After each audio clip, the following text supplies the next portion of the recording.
steps out for the first time. And the filly comes forward. All set now. Lights are on. Flying Frankie steps favourite. They're off and racing.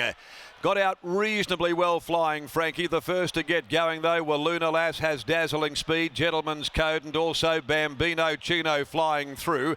In behind those came 90 Miles Straight, who settled outside of the favourite Frankie's Dreamer. Back Flying Frankie, rather a length and a half to Pemberton, followed further back behind Spicy Thang. It's over on the outside with Artie's Eclipse, and a long last is As a Dreamer. As they come down the side of the course, 500 left to go. WILUNA Lass leading the way. Outrunning second is Gentleman's Code. Back on the inside, Bambino Chino. The favourite caught up behind them for the moment, Flying Frankie. Around them now, 90 Miles Straight comes into it well. So does Pemberton. And from further back, Spicy Thang. 200 left to run, 90 Miles Straight. On the outside, WILUNA Lass kicking though. It's WILUNA Lass fighting tooth and nail. WILUNA Lass, 90 Miles Straight. Now on the outside, Spicy Thang. WILUNA Lass is clinging on though, and WILUNA Lass has won it. WILUNA Lass at odds has won from 90 Miles Straight. Spicy Thang. Flying Frankie was tucked up in behind those, followed by Pemberton. In behind them after a margin smooth. At the head of the others, Bambino Chino. And they were followed by Artie's Eclipse, then Gentleman's Code. And the last home is As a Dream. Number 8, WILUNA Lass. Ridden by Lucy Fiore, has won the Schweppes Handicap. Number 8, WILUNA Lass, at $21 on the SP, has done it from top to tail, beating 90 Miles Straight. Spicy Thang under the big weight, and Flying Frankie in 4th placing. WILUNA Lass, a filly by I Am Immortal from Lifeline Princess for Josh Brown Racing. Mrs. J. Hughes, Mrs. K. Waite, Mrs. L. Hunt, Chelsea Forder, Mark Forder, prepared by Josh Brown, Lucy Fiore, and wins by a short neck over number 7, 90 Miles Straight. Sean O'Donnell for Trevor Andrews by Flying Artie out of Kaiguna. And third, number 2, Spicy Thang by Toronado from Single Spice.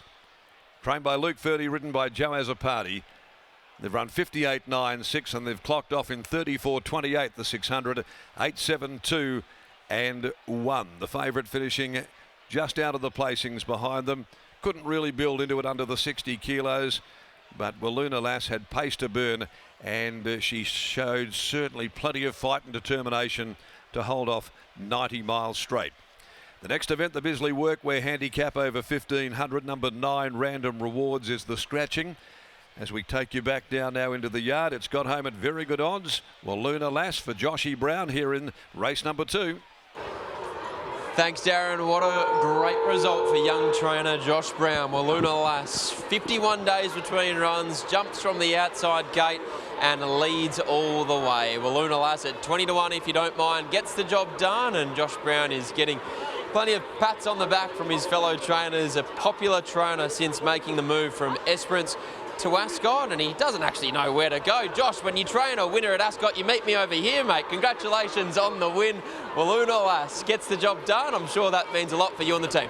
Yeah, absolutely. We had a big opinion of it. It's hard when you come from, obviously, country training to the Metro to say that you're really confident with the horse, but she's got a ton of speed, and she's a Eastern States bred filly. We didn't pay a lot of money for her, but I took her to the races at Northam, and I knew she was over the hill. But I thought, look, we're going this far, we'll give her one, and we're going to give her 3 weeks off. Brought her back, one sharp trial, and yeah, that was a tough win today from that barrier draw. Even though she only had the 3 weeks off, do you feel like she's an improved filly this time in? Yeah, absolutely. She, like I said, she didn't need a lot long off. She's very nimble on her feet, and you can see that she wants to be out there. Unfortunately, she's absolutely tiny, but she's got a big heart. I could see it straight away. She wants to be a racehorse. It looked like there was a great deal of speed on paper. Were yourself and Lucy always confident that she'd find the front in the manner in which she did?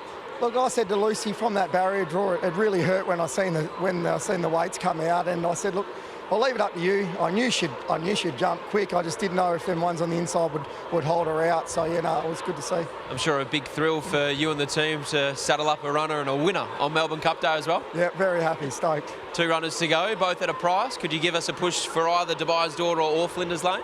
Yeah, I think Flinders Lane's probably one more off reaching her peak, and Dubai's Daughter's probably similar to this filly. She's drawn very awkward, so we'll just see how we go. Enjoy this one, mate. Well done. Thank you. There's Josh Brown after the win of WILUNA Lass. Second career start, 50 days between runs, and from barrier 9, she jumped straight to the front, and that was a really tough victory from the little filly, Scott. It certainly was. Metro Brown's going to be training plenty of winners over the near future. It's obviously going to take a nice bit of time to transition into a new property, a new style of training as well, but it's great to see that next generation of trainer coming through. Any punter in WA has had many memories over many years of Fredo Brown and his successes at Esperance and Kalgoorlie, and Josh's when he was down there as well, but it's now his turn to start to cut his teeth up here in the metro area, and a Melbourne Cup Day winner is exactly what you want. Spot on, and I found it really interesting that Josh touched upon the fact that it is difficult when you make the move from Esperance to town, and the fact that your confidence in terms of really declaring one or being super confident in one just changes. Obviously racing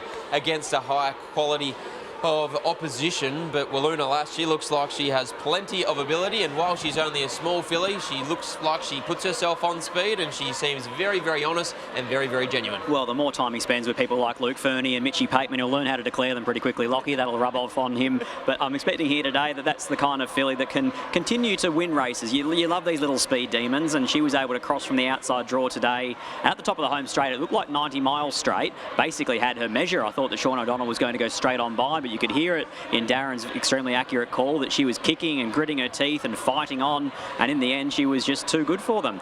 8, 7, 2 and 1. Lucy's just having a chat to Chelsea Forder, Josh Brown's partner, former hoop as well. Lucy's going to join us here for a word after the fresh victory. We won't call it first up, but fresh victory here of WILUNA Lass. Not just speed, but a bit of grit and determination late. Yeah, it was a really good win. I think she really won it at the start. She just jumped so fast from the wide gate. She really didn't do much work because she just she put two lengths on them straight away out the gate. And by the time I got to the 800, I was in a position and switched off. So I think that really helped. My next question was going to be, were you surprised they didn't kick up underneath? But it sounds like she was just simply too quick.